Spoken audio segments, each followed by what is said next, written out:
Using My Clones Part 2.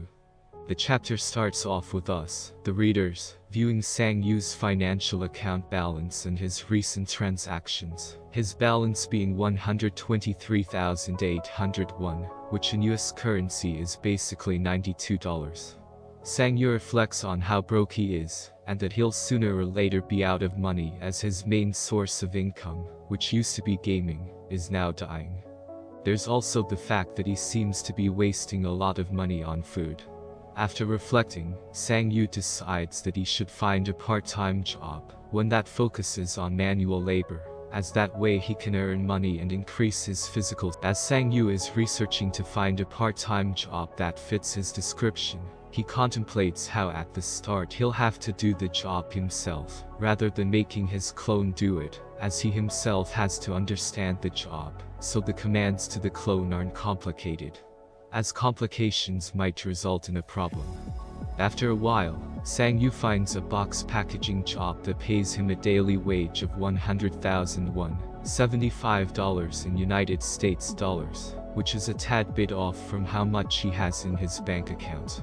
Sang-Yu likes the job description and decides to give them a call, thinking that he will most likely start working a couple of days from now, only to be told that he can start working immediately if he's free today. Confused, he assumes the company must be low on workers, and decides to head to the location of the job ASAP. At the site of the job, he covers his clone with a mask, hat, and a hoodie, so as to avoid any unnecessary confusion, as well as an explanation to his skill. Sang-Yu also decides to name his clone, Jyeongdo. Standing there, Sang-Yu is confused as to where he's supposed to go, as there are multiple buildings and warehouses in front of him. But suddenly someone named Deokshil, apparently an acquaintance of Sang-Yu, recognizes him and guides him to where he's supposed to go, after hearing that Sang-Yu is there for the packaging gig. After a couple of exchanges and a thank you, both of them say their goodbyes and leave on their merry way.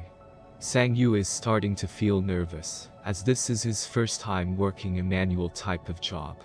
After slapping himself to calm himself down, he then asks his clone if he's nervous at all. The clone responds with a no, giving Sang-Yu the assurance that since he's awakened, he shouldn't worry and get his job done with.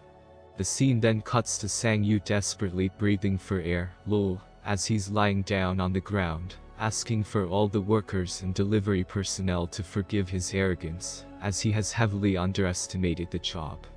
We then see a couple of snippets of his clone and other delivery workforce carrying and packaging the boxes. Sang-Yu, with desperation, is wondering whether the people in this job have some sort of skill that deals with their physical strength. Man is making excuses.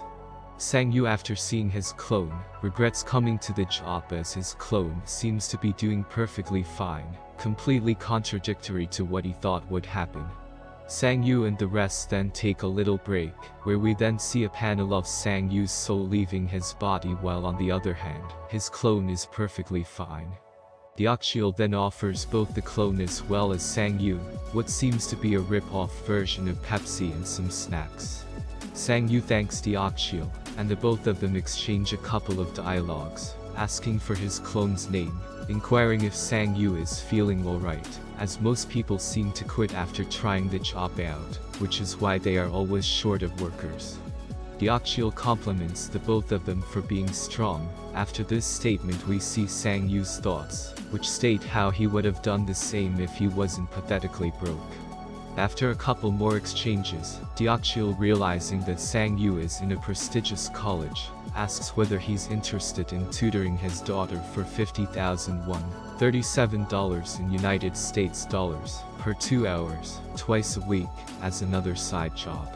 Sang-Yu is at first taken aback by the request, but then remembers how he's almost gonna be homeless if he isn't on that grind, decides to take the job. After that, Deokshil says his goodbyes, and we then see a panel of Sang-Yu's screen, which shows how his stamina and endurance have increased by 0.001. The break time they had ends, and right before getting right into work, he decides to eat one more snack, only to notice an empty bottom inside the bag. Confused, he turns around to see his clone chomping down on all the snacks with no expression on his face, while Sang-yu watches with anger. Lol. This chapter covers how Sang-yu will be earning his income, as well as how his clones perform within the job. It also foreshadows a potential confrontation with Sang-yu and Deokchil's daughter, and if that might spark some sort of a close relationship. This chapter also highlights how funny this manhwa can get with the interaction between Sang-yu and his clones, not to mention the amazing illustration this manhwa produces, which further expresses the hilarious expressions and moments between Sang-yu and his clones. If you enjoyed some of these panels, please go support the creator on Webtoon, where you can read the whole series for free. Comment, like and subscribe if you enjoyed, and see you in the next video. Goodbye.